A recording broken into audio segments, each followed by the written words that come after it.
Now, we've all heard about toxic projection from narcissistic people, how they project all of their yuckiness onto you, the things they feel about themselves onto you. We all understand this very well, but what we don't talk about is the idea of positive projection, which comes from you onto the narcissist, which is equally as bad and damaging and just inappropriate. Let's talk about it. My name is Kevin, and this is The Royal We.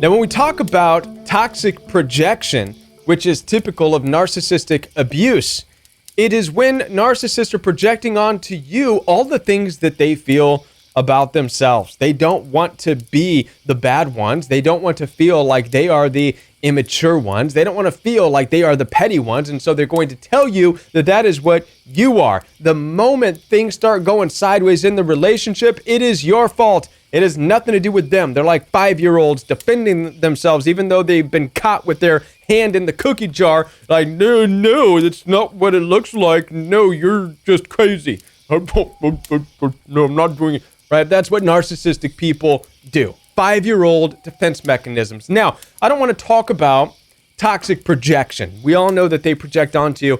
I want to talk to you about positive projection, because positive projection is oftentimes something that we are guilty of doing in toxic relationships. And what we're not aware of is that positive projection actually keeps the relationship going longer than it should.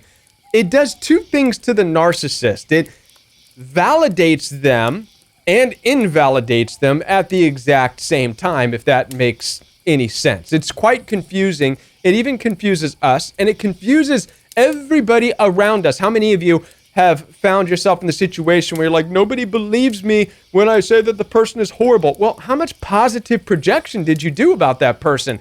Maybe the people you were telling heard you just a week ago say, oh no, they're really cool. Every now and then, they flip. But I just think I think they need more nutritional yeast in their diet. Maybe that's really all that's going. And so now you're saying, oh, they're horrible and they're mean. And they're like, oh, just a week ago, right? See, what you're not aware of and what they're not aware of is your positive projection.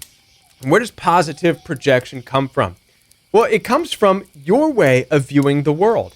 It comes in a lot of ways from these rosy goggle way that I like to describe it as, that everybody is good. It comes from the instilling, if you will, in your life from modern Western church and Christianese organizations that like to teach and tell people that there's good in everybody. Just go scratch the surface of those mean monsters, and beneath them, you're going to find a gem. You're going to find a diamond. You're going to find the Holy Ghost inside of that mean person. You just got to go and bring it out with your positive projection. Speak life, right? It's all nonsense. You cannot speak life into something that is dead. That power has not been given to you nor to me. And narcissistic people are, in fact, dead in many ways that you and I, neither one of us, are qualified to fix. And so what happens is when we are speaking into their situation, we are excusing their deadness. We are excusing their bad behavior. We are saying, it's okay. I get it. No, you're really good deep down, right? Positive projection. You're really good deep down. There's a heart of gold in there somewhere. I know there has to be a heart of gold because, man, you flirted with me so good. You won me over with your smooth words. That's got to mean that you have a heart of gold. You know how to show me a good time in the bedroom. And that's about it. Gosh. Wow. No, I know you're good. You're a good person. I think also part of positive projection really comes from our desire to not want to believe that we got ourselves tangled up with something dangerous. It might be a form of fear. Maybe we are afraid, right? We don't want to further see that monster. So if we project positive vibes, if we put positive vibes in the airwaves, if we speak lovely flowery things, then it's going to make sure that monster never comes out and protects us from that monster. So again, I'm just giving you reasons for the possibilities of why we use positive projection. And that is where we are taking the good things that we appreciate about ourselves and how we see the world, and we are projecting it into a very negative, dark situation with somebody who is experiencing narcissistic rage, somebody who is angry, somebody who is hurting, somebody who is so far into a dark area that we cannot help them. And now, if we're not careful, this becomes known as toxic positivity. And this is where it can get even worse for you, because your positive projection can become toxic in that it starts to invalidate. In other words, the narcissist is there saying, I'm actually angry and I'm full of hate and anger, and you're not believing me because you're telling me I'm good. This is toxic positivity. You're invalidating their need even to be upset. You're invalidating their right to feel angry.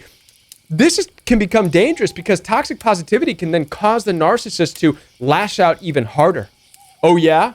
Oh yeah? You think I'm just joking? You think I'm a good person deep down inside? Well, watch this. I'll one-up you. I'll do something so spectacular you will know that I am full of hate and anger.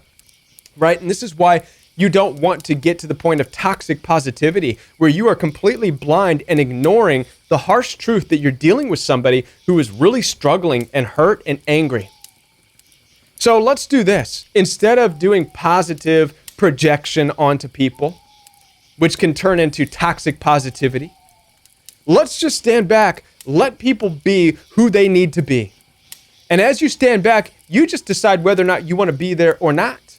You can go no contact and say, listen, whatever you're experiencing, I'm not going to project good things onto that. I'm not going to say there's a beautiful flower underneath that ugliness.